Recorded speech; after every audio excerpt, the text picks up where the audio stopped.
Em espírito de oração, falamos com o Senhor. Pai eterno, chegou o momento em que a Tua palavra irá falar profundamente aos nossos corações. Prepara-nos, dá-nos capacidade, sabedoria e entendimento para que a Tua palavra alcance nossos corações e fique ali gravada, ó Deus, servindo-nos, ó Deus, de lâmpada para iluminar nossos caminhos, para que nenhum de nós venha, ó Deus, colocar nossos pés fora daquilo que o Senhor tem determinado para teus filhos. Abençoa o teu servo, Senhor, que estará ministrando a palavra. Essa responsabilidade lhe pesa nesse instante. Por isso, Senhor, que ele seja fiel, que ele seja zeloso e anuncie somente as tuas palavras.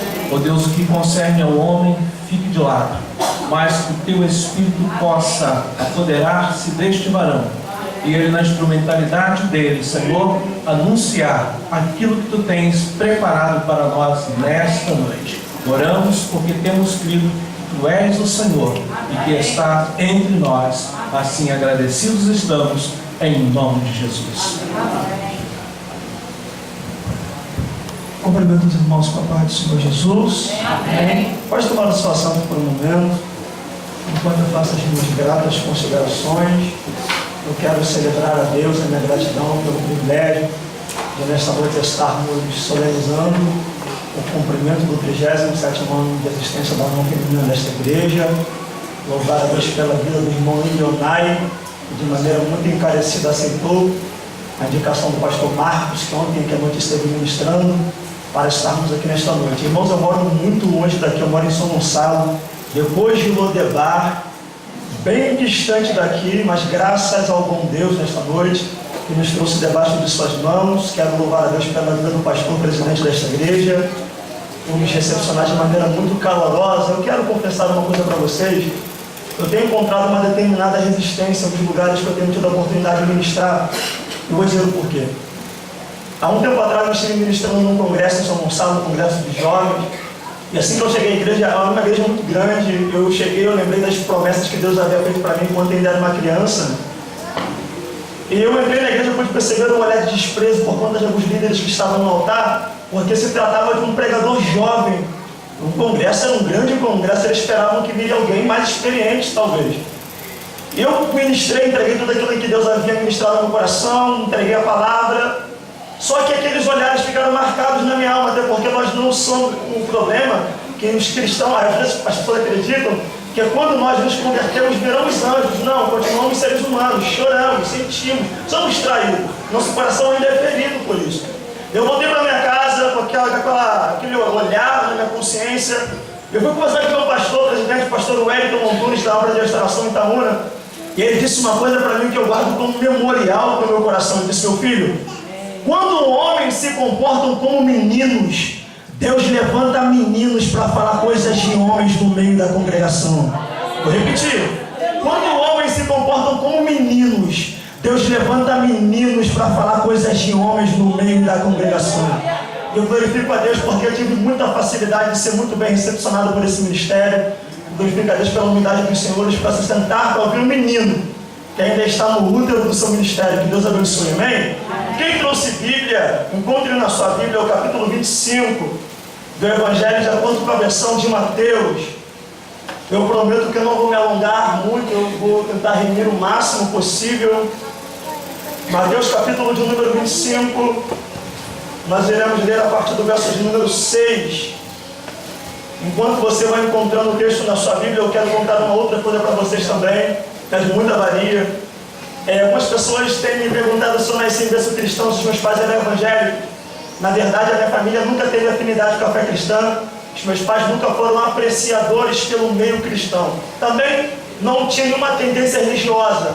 Não era espírita, não era católica, só não tinha um posicionamento religioso. E eu lembro que quando eu completei 10 anos de idade, a minha mãe começou a frequentar o ministério do Mutuapira, lá em São Gonçalo, Rosa de Saron. Irmãos, pensa numa igreja que o Espírito de Deus tem liberdade suficiente para trabalhar naquele culto, naquela igreja. Eu confesso para vocês que quando eu cheguei eu fiquei um tanto assustado, porque quando eu pisei na entrada da igreja, veio um varão com a mão erguida, foi lá na calçada, voltou, eu fiquei com medo daquilo, fiquei assustado com aquilo, uma igreja muito barulhenta. Eu desejoso que o culto terminasse, o culto terminou, glória a Jesus, não quero nunca mais voltar para essa igreja, eu tenho crente, desculpa a força da expressão, sou crente doido. O culto terminou, eu fui para minha casa, tendencioso a não voltar mais. Na outra semana eu tive que respeitar os meus pais, até porque era uma criança. Entrei dentro do carro e fui. Criança pensa. Desde a minha casa até a igreja eu fui pensando no que eu iria fazer, porque já sabia que o culto seria aquele movimento da glória do Eterno. Fiquei, quer saber de uma, vou me esconder na última cadeira no canto da parede. Porque na minha inocência eu pensava que ninguém me passaria por lá. Doce ilusão. O culto mal começou, as irmãs já começaram cantando coelho de fogo, tocando pandeiro, a irmã veio correndo na minha direção, correr para um lado, correr para o outro. Falei, quer saber de um, vou ficar no banheiro da igreja.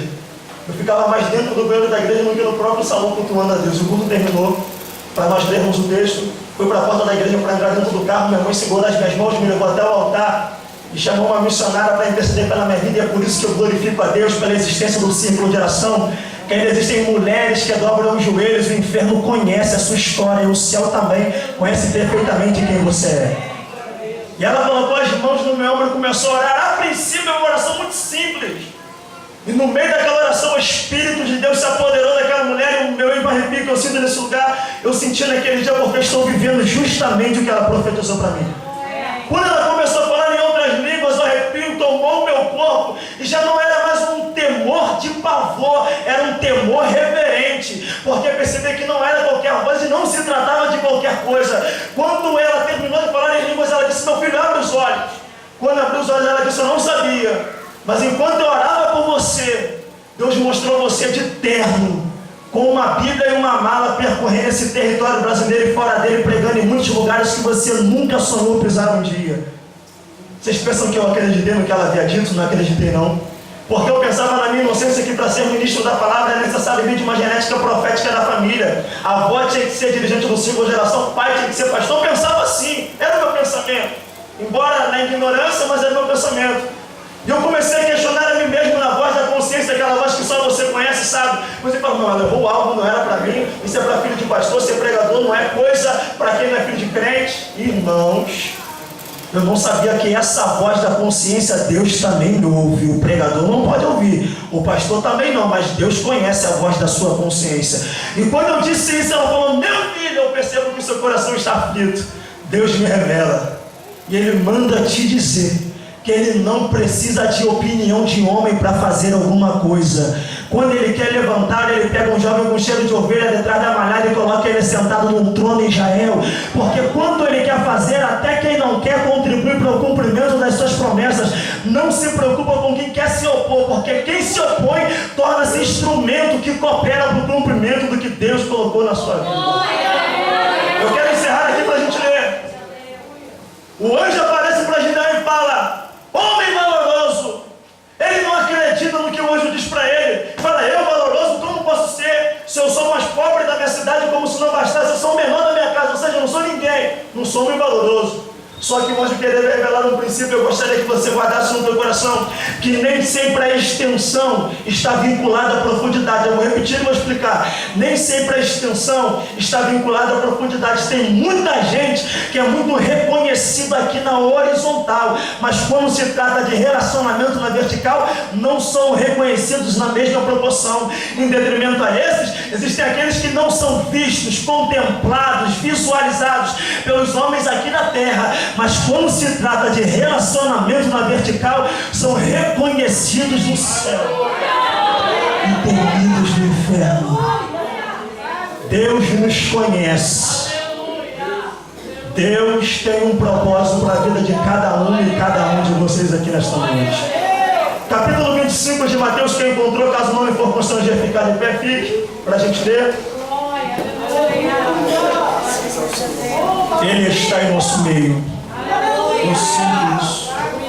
Capítulo de número 25, a partir do versículo de número 6, quem encontrou, diga, Deus, fale comigo. Deus, fale comigo. Diz assim o texto: à meia-noite ouviu-se um grito, o noivo se aproxima, saiam para encontrá-lo. Então todas as virgens acordaram e prepararam as suas candeias. As insensatas disseram às prudentes: dê-nos um pouco do seu óleo, pois as nossas candeias estão se apagando. Elas responderam: não, pois pode ser que não haja suficiente para nós e para vocês. Vão comprar óleo para vocês. E saindo elas para comprar óleo, chegou um noivo. As virgens que estavam preparadas entraram com ele para o banquete nupcial, e a porta foi fechada. Mais tarde vieram também as outras e disseram: Senhor, Senhor, abra a porta para nós. Mas ele respondeu: a verdade é que não as conheço. Portanto, vigiem, porque vocês não sabem o dia e nem a hora. De ver como você está, põe a sua Bíblia em seu assento. Movido por um propósito pessoal, eu gostaria de orar ao Senhor mais uma vez. Feche os seus olhos. Pai de toda a sabedoria, eu quero exaltar e glorificar o Senhor na excelência do teu poder, Senhor. Te agradecer, ó Pai, por esse momento tão extraordinário na história que compõe, ó Deus, essa união feminina. Pai, muitas mulheres aqui, ó Pai, eu pude perceber que na sua expressão revela, ó Pai, traduz sofrimento, traduz labuta, ó Pai, traduz, ó Pai, grandes adversidades, ó Pai, mas louvado seja o teu nome, porque se elas estão aqui é porque venceram todas elas. O adversário por um momento tentou preparar laço, mas ele se esqueceu que o Deus desta igreja é perito em desarmar laço do passarinheiro, e o Senhor, ó Pai, tem sustentado, substanciado esta união feminina na palma de suas mãos, e o Senhor, ó Pai, é quem governa todo o universo sem perder o equilíbrio de nada. A tua palavra diz que o apóstolo Paulo, escrevendo uma de suas cartas, diz que a terra está suspensa como num fio, ó Pai. Como explicar isso, ó Pai? Isso trata-se de um pensamento transcendental que compete somente a um Deus que de todas as coisas conhece, pode fazer, ó Deus. E por isso nesta noite eu quero te agradecer por esse momento, e como costumeiramente eu tenho orado a Ti, ó Pai, não farei diferente aqui nesse domingo, Senhor Deus. Usa minha vida como um pequeno instrumento nas mãos de um grande instrumentista, porque assim como o instrumento é estreitamente dependente de quem o toca, assim somos nós nas Tuas mãos nesta noite.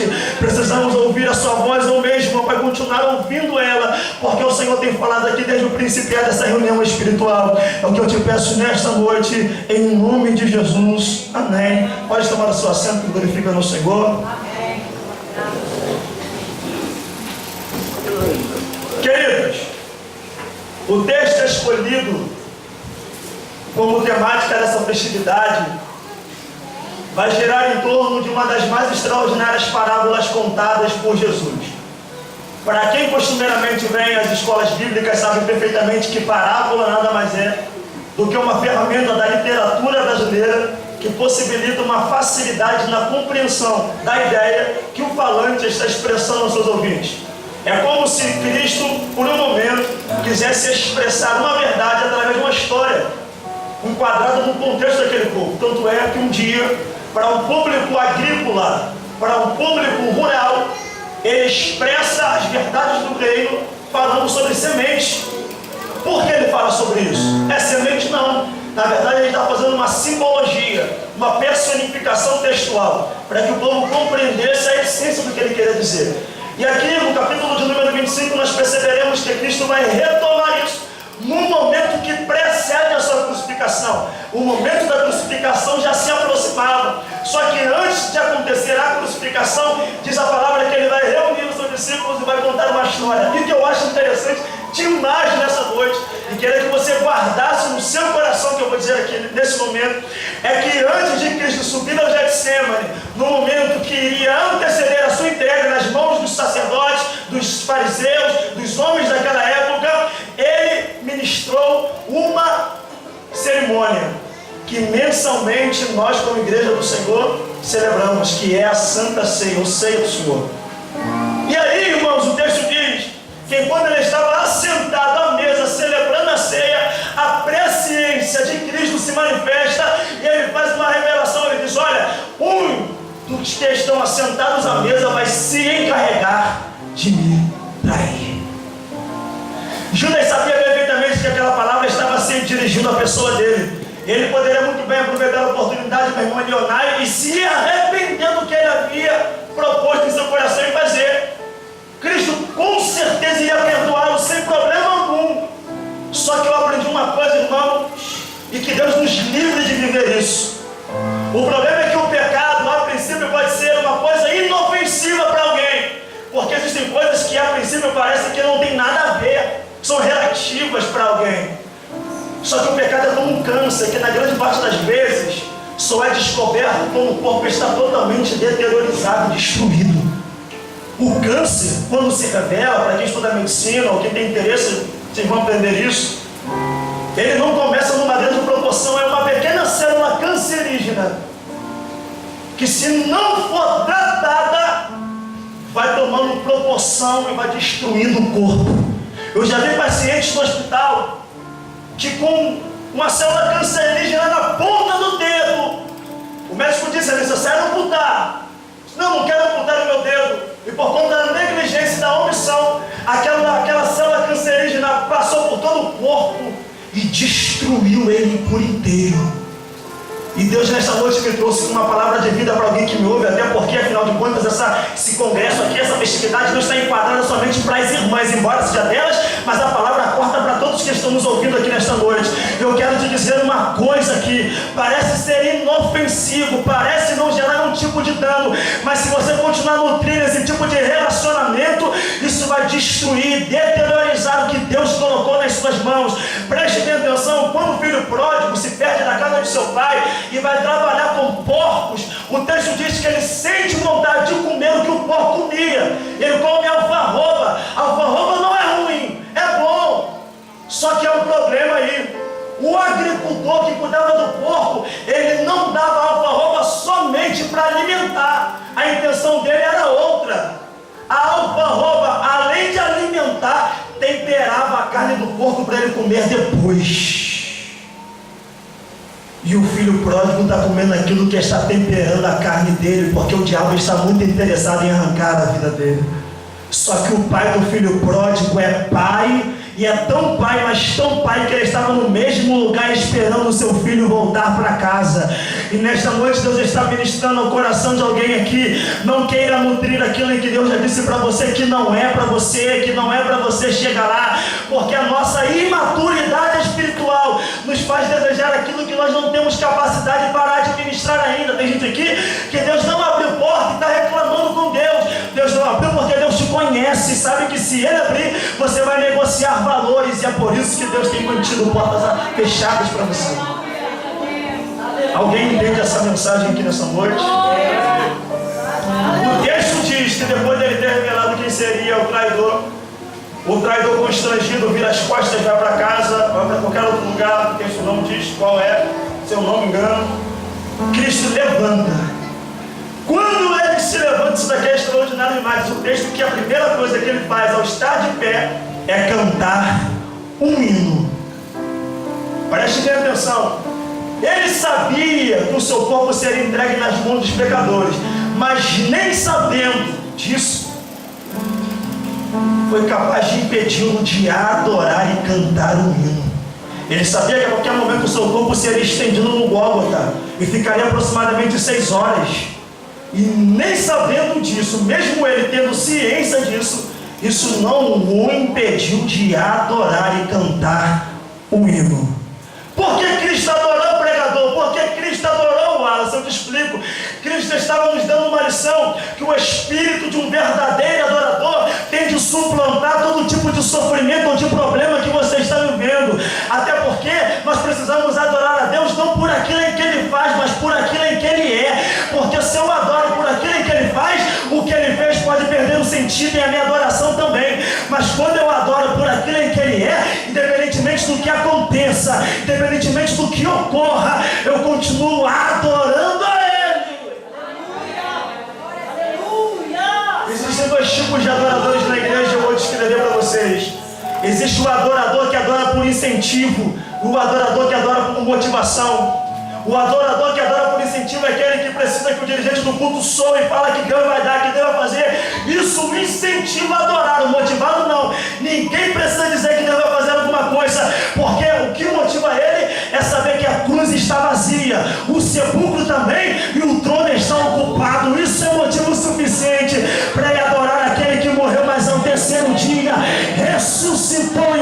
nosso meio na pessoa do teu Espírito. Quer identificar um adorador incentivado e motivado no culto? É simples.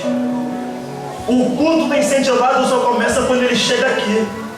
E o culto para ele só é culto se tiver bateria, violão, teclado, voz afinada, porque se não houver essas características para ele, isso não é culto. O motivado é diferente, o culto dele não começa aqui. O culto dele começa pela manhã. Porque o adversário durante toda a madrugada preparou vários artifícios para tentar tirar a sua vida, mas ele esqueceu que o guarda de Israel não tosqueneja e nem muito menos dorme. Quando o adversário se aproximou do teu quarto, o guarda chegou e disse: aqui dentro você não entra. Aí você abriu os olhos com um monte de motivo para reclamar, com o cabelo desgrenhado, uma voz meio estranha, cheia de motivo para reclamar, e você abriu os lábios e disse: Senhor, graças eu te dou. Tem gente que de maneira equivocada pensa que o que motiva a manifestação da glória de Deus é a quantidade de pessoas no culto. Aí eu lembro dos cultos de consagração, porque eu sou fruto de culto de consagração, com 3 pessoas, 4 pessoas, e detalhe, não tinha luz. E nós adorávamos a Deus, e Deus descia no meio do culto, trabalhava. Sabe por quê, meu irmão? Porque a glória de Deus não é motivada por quantidade, mas por qualidade. Vou te provar na Bíblia isso. Paulo e Silas cantam na prisão. Não tinha violão no culto deles.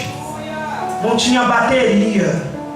Não tinha esse lindo fundo musical que o jovem está fazendo ali em cima. Talvez Paulo começava a canção em dó e desafinava tudo, terminava em si. Mas existia uma coisa chamada sinceridade no que eles cantavam. E quando eles começaram a cantar, o dono do culto, que não perde a oportunidade, olhou e disse: olha como é que eles adoram. Eles não adoraram para ver a terra estremecer. Eles adoraram porque sempre faziam isso. E de maneira inesperada Deus entra no cenário, sacode tudo, tira eles e mostra que prisão pode parecer para o adorador uma maneira de parar. Mas Deus tinha um projeto de salvação na prisão. Sabe por quê? Porque Jesus salvou o carcereiro, armou o cenário todo. Eles não entenderam nada, mas Jesus fez tudo aquilo para salvar uma alma somente.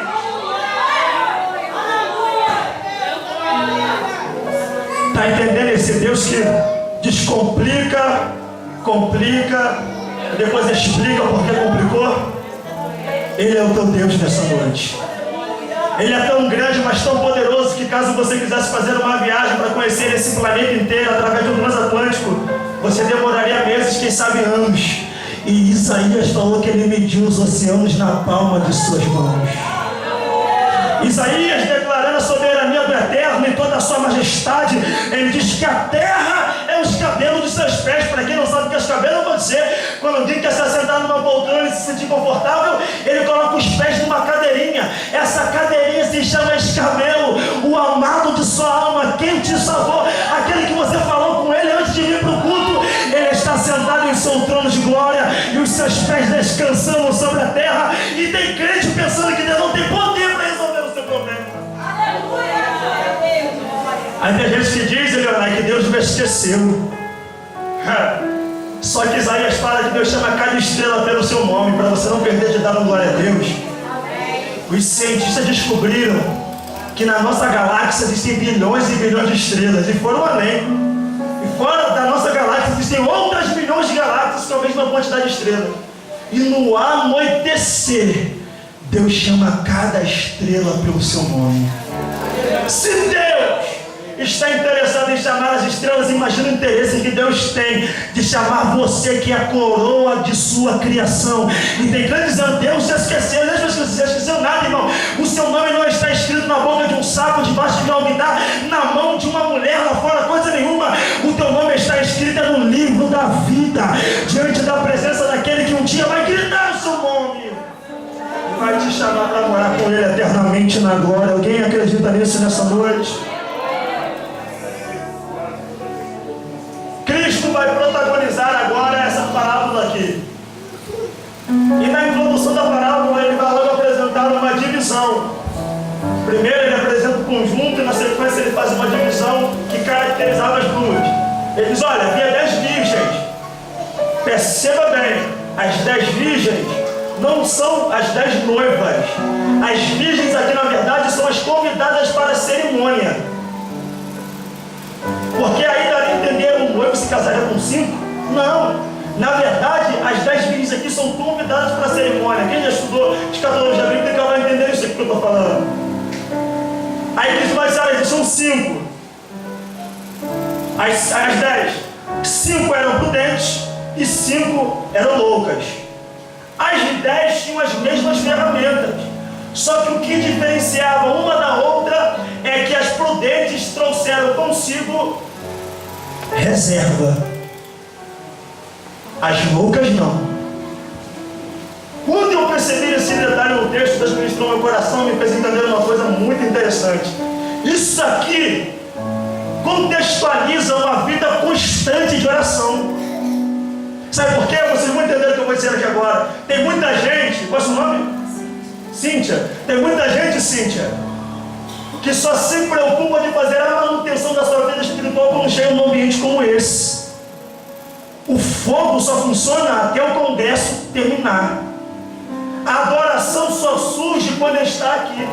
E quando fala de quem está levando reserva, não está falando de quem somente ora aqui. Está falando de quem ora tem dia que não é dia de culto, que é feriado, final do ano. Está falando daquelas que oram ao Senhor constantemente. Porque ora é por obrigação, não. É porque querem manter um relacionamento tão íntimo com o amado de sua alma. E é tão bom ter relacionamento íntimo com Deus, que ela diz que quer saber de uma. Enquanto uns saem para fazer o que não presta, eu vou dobrar os meus joelhos e vou orar. Eu quero o meu amado perto de mim.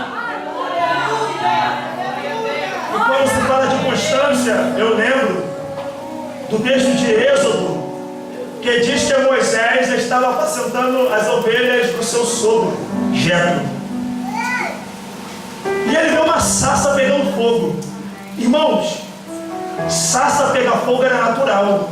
Até porque a sarça é um arbusto altamente inflamável. Era natural nos dias, um calor mais intenso, pegar em fogo. Os viajantes estavam acostumados com aquilo. Só que Moisés sai de um ponto e vai andando. E ele esperava que a sarça iria ser consumida. Quando ele chega do outro lado, depois de horas, ele percebe que a sarça não se consumiu. Sabe o que atraiu a atenção de Moisés? Não foi a sarça em si, mas foi a constância como o fogo pegava nela. Quando eu falo disso, irmãos, sabe de que eu me lembro? De Atos. O texto fala que Paulo sofre um naufrágio e vai parar numa ilha chamada Malta. Quando chega nessa ilha, o seu corpo está ensopado, ele está correndo um grande risco de contrair várias doenças, pneumonia, e de repente ele vai catar gravetos para acender uma fogueira. Enquanto ele está catando graveto, diz o texto que de maneira sutil, sem que ele percebesse, uma serpente aparece e pica o braço ou a mão de Paulo, como você preferir. Quando ela pica Paulo poderia muito bem sacudir e ela sair. Paulo poderia falar, me ajuda aqui, alguém puxar de um lado e puxar do outro. Não é chamar uma mulher, claro, que chamar uma mulher, a mulher sai correndo. Chamar um homem que tem coragem. Tem homem que tem medo de cobra também, né? Esse é o problema. Ele poderia muito bem fazer várias coisas. Só que o texto diz que ele tem uma ideia ilustre. Ele pega a serpente na sua mão, no seu braço, e coloca ela em cima do fogo. Quando ela cai em cima do fogo, diz o texto que ela solta o braço de Paulo. Por que, pregador? Porque fogo confronta a presença de serpente. Eu vou te dar uma palavra profética para o seu coração. Serpente não se cria nos relacionamentos de quem tem comunhão com o leão da tribo de Judá. Eu vou repetir. Serpente não se cria nos relacionamentos de quem tem comunhão com o leão da tribo de Judá. Porque nós estamos, irmãos, muito acostumados com o ambiente do culto. Aqui nós levantamos as mãos, aqui nós profetizamos, aqui nós marchamos. Mas o que me parece é que quando saímos da porta para fora, a autoridade fica aqui dentro. E parece que nós não temos mais a mesma autoridade. E Deus está chamando mulheres aqui de oração para levantar as suas candeias, entrarem dentro da sua casa e dizer: gigante, você está sendo gigante até hoje, mas na autoridade do nome daquele que tudo conhece, eu te repreendo em nome de Jesus. E Deus está contando com mulheres guerreiras nessa geração. E aí, irmão, diz o texto que tinha azeite. Poderia ter gasolina, álcool, diesel, mas tinha azeite. O autor é caprichoso em falar isso. E taxativo também. O azeite, para quem estuda interpretação, na Bíblia, sabe que o azeite personifica a manifestação do Espírito de Deus em alguns contextos da Bíblia Sagrada. E da mesma forma como o nosso corpo precisa ser nutrido para que haja uma boa manutenção, para que haja força, o Espírito de Deus também precisa ser nutrido para se potencializar dentro de nós. E como nós fazemos isso, pregador? Adorando, glorificando e orando a Deus. Quando eu falo de adorar, irmãos, eu lembro de uma experiência incrível demais que eu passei um tempo atrás. A minha mãe passou por um processo de libertação tão complicado, mas tão complicado que eu tinha medo de ficar perto dela, Cíntia. Um dia nós estávamos indo para o culto, ela andava fora, mas ela mudava, do nada, no meio da rua. Eu ficava com medo daquilo, era pequeno, eu lembro disso. Um dia nós estávamos indo para o culto e não foi necessário chegar no ambiente do culto, de longe, quando já se ouvia o barulho dos instrumentos, os demônios se manifestaram, minha mãe começou a sacudir o corpo, tentando voltar para casa, tentando deitar no chão. Aí eu lembro que a missionária agarrou minha mãe de um lado, minha tia do outro, e levou minha mãe para o culto. Quando chegamos na igreja, os obreiros perceberam que eu fiquei constrangido, me deixaram no canto e levaram ela para ser orada numa sala em mãos. Depois de 1 hora, os obreiros voltaram, que a gravata toda torta, a camisa para fora da camisa. Eu falei, faltou autoridade nos obreiros, mas na verdade não é autoridade que faltou, é que existem legiões de demônio que vai exigir do obreiro persistência, insistência, processo de libertação. Assim como no céu de hierarquia diante do inferno também existe isso. Quando minha mãe voltou já cansada, debilitada, uma missionária veio correndo, colocou a mão no meu ombro, eu já estava com medo. Quando ela veio correndo, fiquei com mais medo ainda. Ela disse, meu filho, eu quero saber o que você está fazendo em casa. Eu falei, por quê? Porque quando nós estávamos orando a sua mãe, uma entidade se manifestou e disse, eu tenho raiva daquele menino naquela casa. E ela perguntou, por quê? E o demônio disse, entre os dentes, cheio de raiva, é porque toda vez que eu quero entrar naquele lugar, ele começa a cantar uma música. E a voz dele não é afinada, mas o que ele faz tem sinceridade. E quando ele começa a cantar, o dono do culto aceitou o culto. E quando ele chega lá, não posso entrar naquela casa. Quando ela disse isso, irmão, eu associei isso, já sei qual é a estratégia que Deus está me dando aqui. E pensa você, mulher, que enquanto você está dentro da sua casa cantando aquele hino, que você não sabe como termina, já emenda no outro, acaba toda desafinada, cantando mais alto que o seu rabo, o vizinho que não entende nada manda você ficar quieta. Está pensando que Deus não ouve e não aceita esse tipo de culto, não. Aí você está em casa lavando a sua louça, cantando o hino da harpa, e de repente você começa a se arrepiar, oh, glória a Jesus. Aí começa a orar, e quem não entende coisas espirituais está falando, está chorando porque está sofrendo coisa nenhuma. É porque você começou a adorar e o dono do culto viu, descendo na sua casa. Em detalhe, tem muita gente que não entra na sua casa porque de reboco o seu sofá é furado, não tem coisa boa lá para algumas pessoas materiais, mas o Rei da Glória, o Rei do Universo, faz questão de descer a pessoa do teu espírito de outra dimensão na sua casa, sentar no seu sofá, na sua casa cheia de reboco, faltando alguma coisa, ele desce. Aleluia! Você não sabe, mas você está dando através dos seus louvores. Aleluia! Oh, glória! Tem gente aqui que Deus está tirando sono pela madrugada e está pensando que é insônia. É Deus te levantando para orar pela vida de alguém, virgem prudente, com candeia nas mãos. Tem gente indo para médico pensando que é insônia, não é não. É Deus te acordando para você orar pela vida de alguém. Mantenha a sua candeia acesa.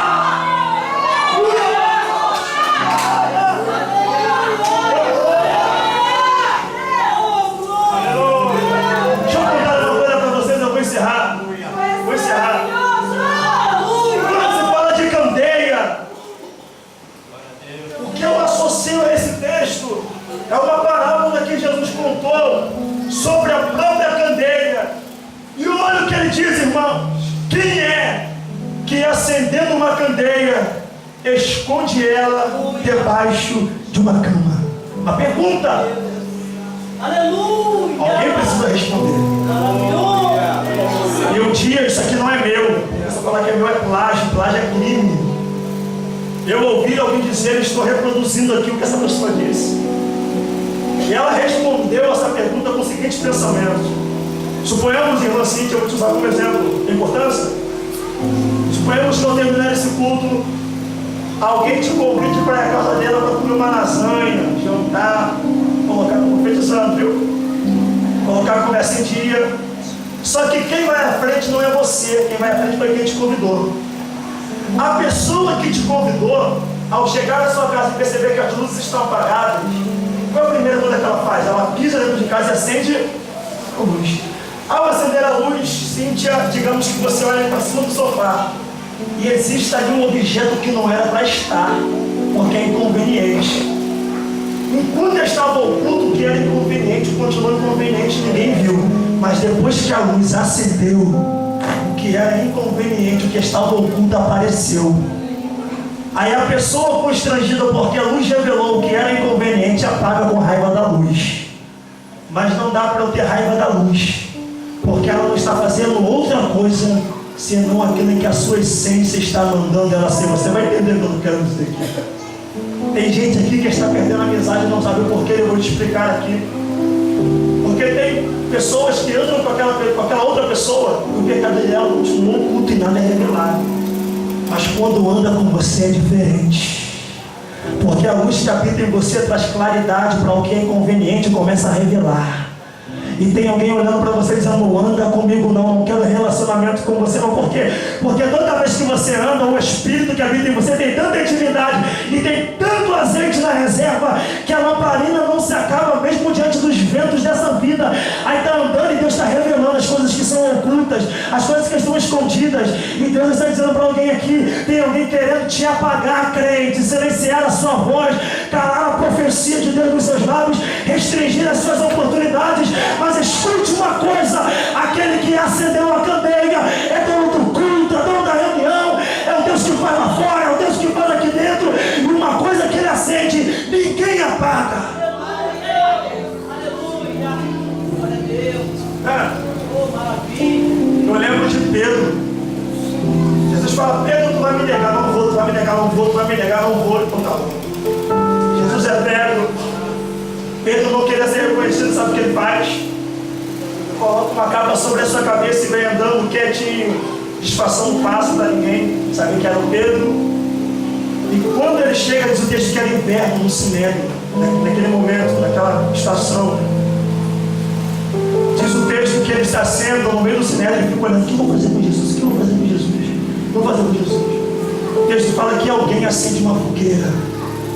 Ao acender a fogueira, diz a palavra do Senhor, meu irmão Leonardo, que a luz do fogo refletiu no rosto de Pedro. Até então Pedro era imperceptível naquela reunião. Só que depois que a fogueira acendeu, meu irmão, trouxe claridade e mostrou quem Pedro era. E tem alguém olhando para Pedro e falando: Pedro, tu andou com ele, Pedro, eu te conheço. Pedro, a maneira de falar é bem parecida com a dele. Sabe o que eu lembro, irmão? Eu lembro daquelas pessoas que às vezes querem entrar na igreja, ficarem no seu cantinho, não querem ter oportunidade. Só que quando o fogo de Deus acende, ele clareia o seu rosto e revela quem você é. Aí Deus fala: lembra do que eu te prometi. Já viu que aquele dia está desanimado, pensando em parar, quase deixando a sua candeia se apagar, no cantinho não querendo ser reconhecido. Aí alguém começa a cantar, a fogueira é acesa no culto, a luz reflete no seu rosto. Aí Deus começa a revelar e diz: eu te conheço, mulher. Volte para o lugar onde eu te coloquei. Sabe por que o fogo acendeu? O fogo acendeu para lembrar Pedro quem ele era. Sabe por quê, irmão? As cavernas desta vida não nos podem fazer esquecer quem o Elias que nós fomos no Carmelo. Vou repetir: as cavernas desta vida não nos podem fazer esquecer o Elias que nós fomos no Carmelo.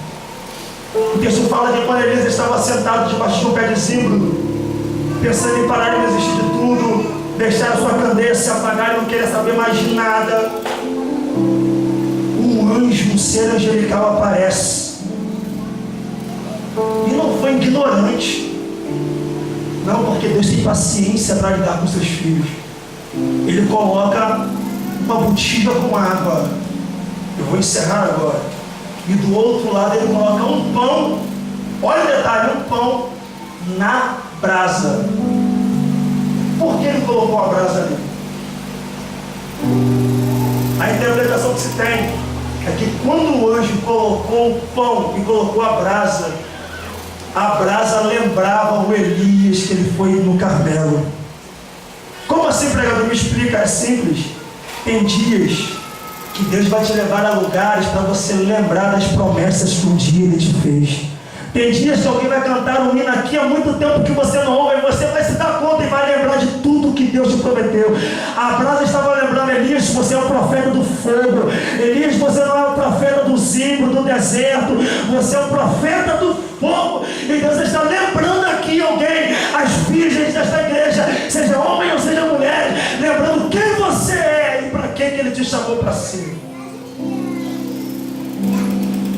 Até porque não dá para dar muito.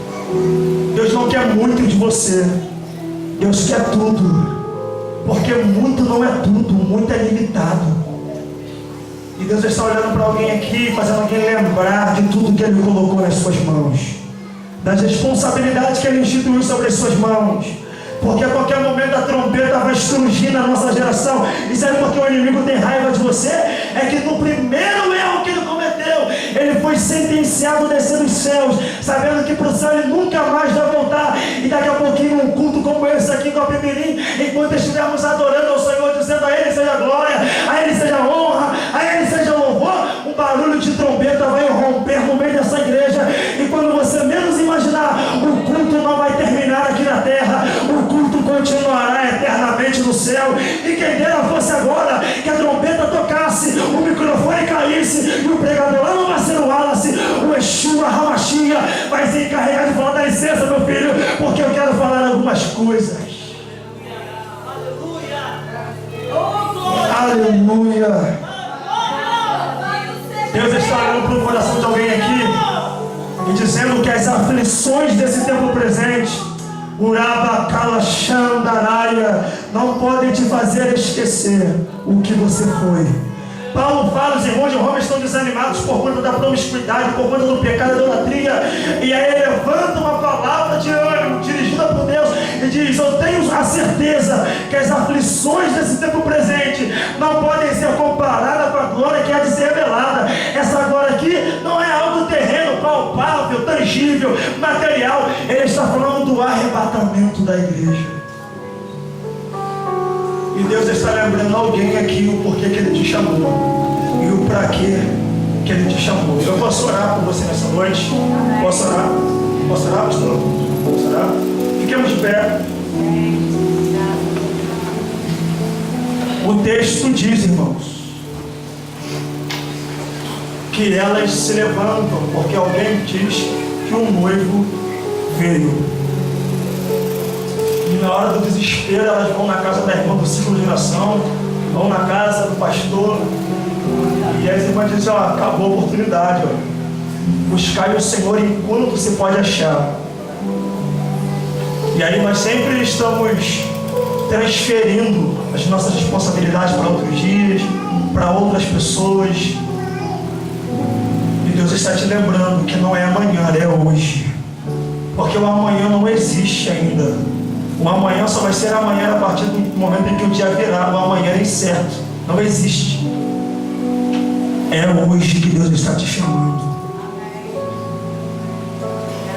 O texto diz que Davi, quando vai descer para o campo para lutar contra Golias, em 1 Samuel capítulo 17, salvo engano, diz a palavra do Senhor que ele desce.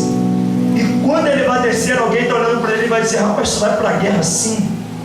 Já viu aquelas pessoas que conseguem matar sonhos de alguém só na maneira de falar, de rir, falar rindo, como diz uma jovem cantora? E eles não desprezaram Davi, preste atenção nisso. Eles não desprezaram Davi porque ele era pequeno, não, por conta da idade dele, também não, nem por conta da sua estrutura, porque existiam soldados no exército de Saul com a mesma estrutura física de Davi. Sabe por que eles desprezaram Davi? Porque Davi desceu para o campo e não desceu com espada, não desceu com escudo, ele desceu com uma funda e talvez com seu cajado de pastor. Eles estão desprezando Davi porque a ferramenta que Davi está descendo para aquela época ali já não vale mais. porque a era do metal já tinha chegado, e ferramenta de batalha não era funda, é espada, é o que é moderno. Só que o que colocou Golias no chão não foi o que era moderno, foi o que era antigo. Você vai entender o que eu estou querendo dizer. A nossa geração sofre de um problema chamado relativismo. E glória a Deus pela existência da Igreja Obra de Restauração, que tem mantido as ferramentas antigas que Deus colocou nas mãos da igreja. Tem gente pensando que a modernidade vai conseguir superar a força das ferramentas antigas que Deus colocou nas mãos da igreja. Estão querendo inovar tudo, tirar os tempos de oração, colocar mais tempo de sacode para lá, sacode para cá. É por isso que tem Golias das heresias crescendo no meio das igrejas, porque estão abrindo mão do que é antigo para usar o que é moderno. Só que o que colocou Golias no chão e fez ele perder a cabeça foi o que era antigo, foi as orações. Foi os cultos de consagração que quase ninguém quer vir. Foi as subidas aos montes pelas madrugadas. Foram as lágrimas derramadas. E Deus está lembrando de alguém aqui. Está na hora de você assumir a sua responsabilidade mais uma vez. Está na hora de você pegar a sua candeia mais uma vez. Talvez eu estou pregando para alguém aqui que deixou a sua candeia porque ouviu uma palavra que feriu o seu coração. Crente! Eu vejo muitos pregadores frustrados, porque estão se amoldando à opinião de alheia e esquecendo do que Deus falou. Mais poderoso do que a opinião de homem é a voz absoluta de Deus.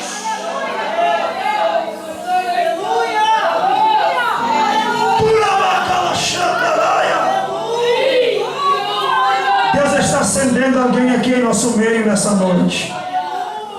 Deus está lembrando alguém aqui dos dons de profecia, dos dons de revelação.